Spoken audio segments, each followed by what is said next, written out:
Srinivas.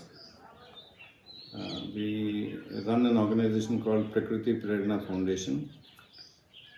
I've been personally working on wildlife related things, water conservation and environment education for the last 30 years. So at the age of 55, I decided to leave my profession and work on a full-time basis on the objectives that I believed. And we had set up an organization with like-minded people from the industry. I come from oil industry, uh, from industry, banking sector, administration, and wildlife. So our organization's primary focus is on biodiversity, climate change, and sustainable livelihoods. On biodiversity, our primary focus is on how to enhance the existing biodiversity, for which we have been doing quite a bit of experimentation. We are doing a lot of research projects, and we found one of the key factors that's affecting the whole system is deforestation and overgrazing. Deforestation has reduced huge amount of lands into deserted soils, and we are reducing the amount of foraging lands considerably year on year. So those particular lands are being occupied by toxic plants. So in a way, we are going through a vicious cycle of increased animals, lesser availability of feeding lands, and thus we are reducing the amount of land available on a year-to-year basis. So we are working on research projects related to that. Then we are also working on carbon sequestration with the invasive species that have taken over almost 66% of Indian forests. The third that we are working is on sustainable livelihoods. On sustainable livelihoods, we are working on the animal husbandry. We are also working on organic farming. And third thing is how to reduce the fuel consumption and dependence of people on the forest. What was the main intention behind starting this organization, and how did you choose to enter into this particular field? We, it has been there in our minds too, because we have been seeing the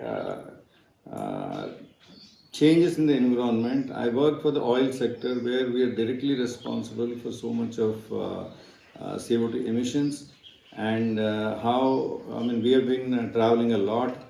All of them at a personal level or at an organization level have been responsible for the climate change and global warming, and the entire world is facing consequences for it. So we thought that's our responsibility to ensure that we work towards mitigating the effects of climate change, and also to to reduce the impact of climate change as much as we can within our lives. The question of coming to this place, Bandhavgarh, is concerned that first we wanted to go to Karnataka, and after spending some time, we realized that we need to choose a place where we can buy land, we can get lands a lot more easier, and so Madhya Pradesh has less restrictions than Karnataka. So we decided to come to Madhya Pradesh. It also happened that three of our directors, we worked in a place called Kaimur Cement, which is very close to this place. What were the challenges that you faced while starting this journey, and how did you overcome those? In India, one of the primary problems that we have is uh, getting land itself, because small pieces of land are owned by multiple people. So that creates land acquisition, lots of problems during land acquisition. That was the biggest challenge that we have faced. And how did you able to connect with the local community and build their capacity to work with you, and how did you help them to get the livelihood that they are getting right now? See, we realized that we are living in a fringe village on the border of Bandhavgarh Tiger Reserve. One of the key problems that the local people face here is the movement of carnivores. So the first thing that we did is we distributed almost to 200 people in this region the portable solar lights. Okay, that I mean, even during night time, when they don't have any light, this is helping all these children and lots of people in this area to go about more freely without the fear of getting attacked by the animals, wild animals.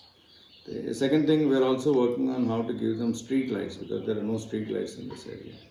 The third thing is we started collecting cow dung and cow urine from a few houses, and we started organic farming.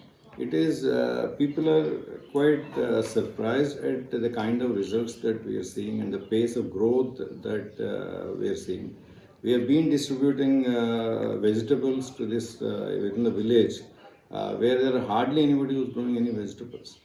People have become quite dependent on the pesticides and the fertilizers like urea and DAP that they buy, whereas we are doing farming with the waste which they have never been collecting all their lives.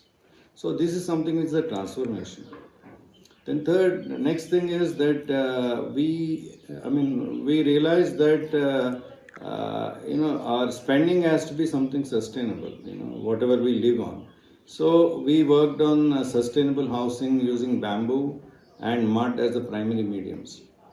And that construction people used to do long ago, which they have forgotten. So when we started the work using bamboo and wood, lots of people have learned.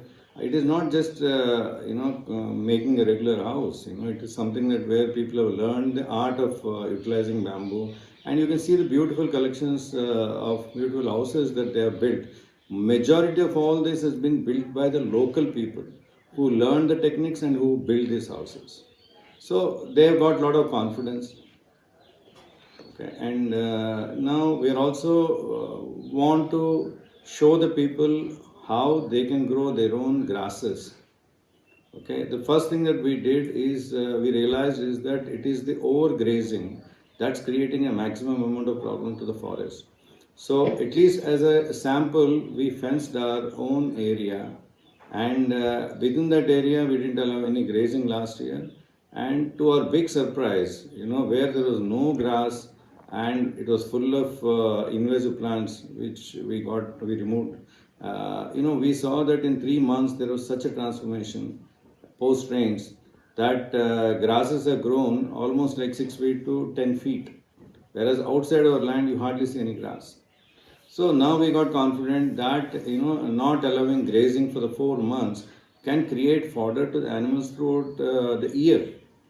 This is something which we want to demonstrate to people, so we have taken up that project this year. In addition, we are also starting the project of growing super napier, which is something which gives which a grass which has almost like 16% protein, which we can which is highly productive in if you want to grow, and it doesn't require too much of water. So as we have taken a couple of sample plots where we are going to grow, and we will demonstrate to people that they can also grow and they can give the fodder to their animals and make them more productive rather than just sending them off to the forest where they're destroying a huge amount of grasslands and trees. So you talked about sustainable housing. So in your experience, what do you suggest like people living in urban landscape can do to lead a sustainable life? See, even in urban landscape, we can reduce our wastage, and we can.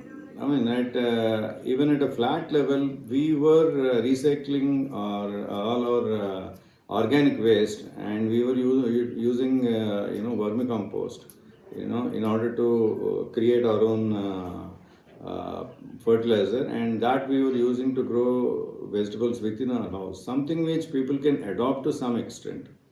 Okay, and rather than throwing the garbage on day-to-day basis, there could be more recycling, I mean more utilization of that waste. What was the most impactful thing that you experienced during your journey till now? The most impactful is definitely the power of organic farming. I mean, the kind of produce that we get is unbelievable. You know, the plants are growing so fast, the fruits are coming so much in plenty. So, in a small area, the experiment that we have done has given us a phenomenal success. And even the housing of sustainable houses that we built, so many people come and to look at them and to understand how we build them. Because nobody believed, most of the people whom we talked to before did not believe that a mud house can sustain or stand in rains.